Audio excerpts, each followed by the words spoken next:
Hey guys, happy Sunday to you. I hope all is well. So as we get moving into week 3, this as you see, it's going this semester, and they all do this every time. They seem so long, but then we're already in week 3. After week 4, this class just starts to repeat itself, right? As I mentioned in the syllabus video with DB quiz, DB paper. So speaking of quizzes, I know everybody didn't do great on their quiz, and that's okay. I'm going to encourage you to slow down.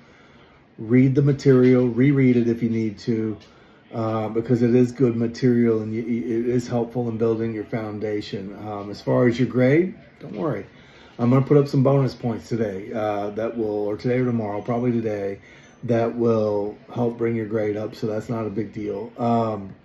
So that said, that's how it'll go. If you don't do well, I'll make sure you get some points and potentially some extra credit halfway through. But bonus points I'll do after every quiz, most likely. That said, this week you have your first DB that you have to follow the DB guidelines on. And I needed to let you know I'm a stickler for that. So, the APA writing, there's videos and example after example after example that I took the time to make. So, if you don't, I haven't heard from anybody that said they don't understand it. So I have to assume you do. So the DBs you'll do right on to Blackboard. Your paper next week you'll do on a Word document and with the title page and all that. But on Blackboard, obviously, there's no title page, but it's still Times New Roman, 12-point font, double spaced, with citations, 200 to 250 word count for your original post, due on Thursday. Your textbook needs to be one of your citations. Then you need another citation from a scholarly source, not from Wikipedia. That's not scholarly. Anything anybody can edit's not scholarly. A journal, a textbook, certain websites I'll take, that kind of thing. And then you need to do your follow-up, which is 100 to 150 words to 2 peers by Saturday, with one scholarly resource. Again, your textbook should be that source. So that said, there's lots of examples of how you cite that in your writing and at the end of your work. If anybody needs help, please don't hesitate to reach out to me, and we can schedule a Zoom and I'll walk you through it, shed some light on it. Remember, we're here to learn, so it's not, you have to at least make the effort, though, I'll say that. If you just don't do it, you're going to lose points. So keep that in mind. We don't want any of that. The idea is that the content is phenomenal.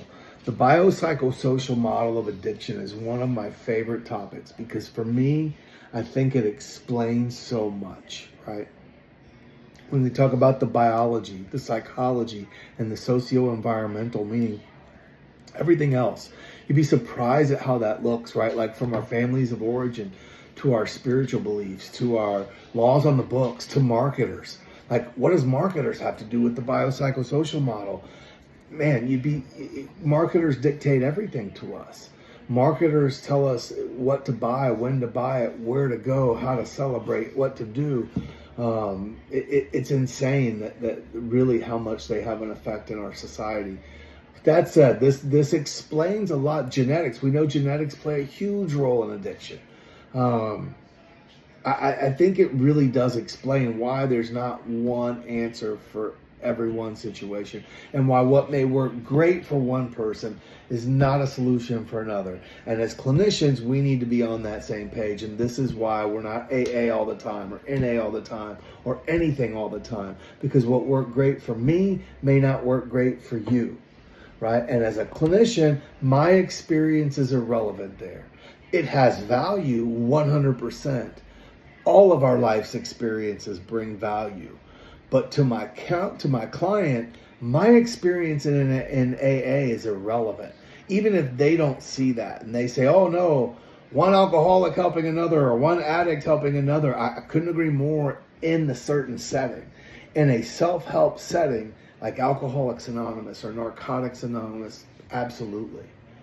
There's some absolute truth to that. If I go to an Alcoholics Anonymous meeting or a Narcotics Anonymous meeting, I expect the person I'm talking to should have the same issue, 100%. In a counselor's office, in a clinical setting, however, it doesn't matter, right? And I always will put that back on my client as to why that's important to them. Well, I can't relate to somebody who doesn't have an addiction problem. Sure you can. We all have feelings. We all handle those feelings a certain way. What feelings are driving that behavior? We've all felt. I've been angry. I've been sad. I've been upset. I felt abandoned. I've done all those things, right? Some of us use drugs and alcohol. Some of us overeat. Some of us handle it in lots of different ways. If I come in, if a client comes in my office and it's like, damn, I'm not going to AA, and I start, well, hey, man, AA worked for me, you're going to lose that client, I promise you. And then how is that helpful, right? So I asked you in the beginning, what kind of counselor do you want to be? And as we go through these classes, I want you to keep that question rolling around, like, am I that counselor that's all 12-step all the time? There's a place for that. Most of our treatment settings are that. So it's not a terrible thing. Just as a clinician in private practice, I really hope you choose to expound on that. We just have to take a more wide approach, right? We would be doing our clients a disservice, I feel like, not to. You would lose a lot of clients. So I love the biopsychosocial model of addiction. I think it really offers a great explanation for why there's not one approach that fits everybody. Next week, after that, week 4, we're already at week 4, and then this class just repeats. We're already a quarter of the way through next week. That's crazy to me. Seems like we just start. Well, we did just start. It's so crazy how quick it goes. But next week is your first paper. Same thing, APA, title page, reference page, 2 full pages, 2 to 3 full pages, minimum of 2. Not 1 3/4, not 1 1/2. You read all that in your syllabus. You know the expectations. So start thinking about that now, these outside meetings. If you're a member of AA, I expect you to go somewhere else. NA, CA, Al-Anon, ACA, Nar-Anon, those are your choices. If you're a member of Narcotics Anonymous, I expect you to go to AA, Al-Anon, somewhere you haven't been. You're asking your clients to have new experiences. You're going to have a lot of clients that are familiar with AA or NA or 12-step work in particular, right? And they don't want to go back. And you're going to have to ask them to have these new experiences, and that's what I'm asking of you, right? And so I expect you to really follow through with that. I want to broaden your experiences. I could write a paper with my eyes closed on AA. I've been to so many meetings in my lifetime. It's not about that. It's about the experience. I don't need papers written on the history of the program as it states in the syllabus, or the comparisons of the programs. I know all of that. I'm asking you to write about your experience, from looking for the meeting to what was the norms of that group, because you haven't been to this group before is the idea, right? And so while they're all similar, they're all very different. And I really can't express to you enough that's what I need in these papers. So let's talk a minute about AI, because AI is a wonderful tool. And I use it regularly, and there's room for it in our field of work, right? But in this class, it's not okay to write a paper like that. The idea is you go to the meeting, and if I feel like you're using it, I will call you to task on it and have you defend your paper. I've done that before. Just don't do it. Like, that's all I'm saying. It's not difficult to go to a meeting and then write about your experience. That's all I'm asking you to do. Yeah, guys, again, this is about ethics, man. We model behavior in this field, right? And so that's coming up sooner than later, this meeting. So you can go online, you can go in person. I always prefer in person, but that's me. You can do with whatever's available to you. So that's how the next 2 weeks look. And then the following week is just going to be a summary of your paper. So super easy that week in a DB format. You don't have to rewrite the paper. You can't copy and paste your paper, but it's just a summary. So I will talk more about that next week, and more about the 12-step model and that thing. Next week's video, I'll really break that down and get into some of that.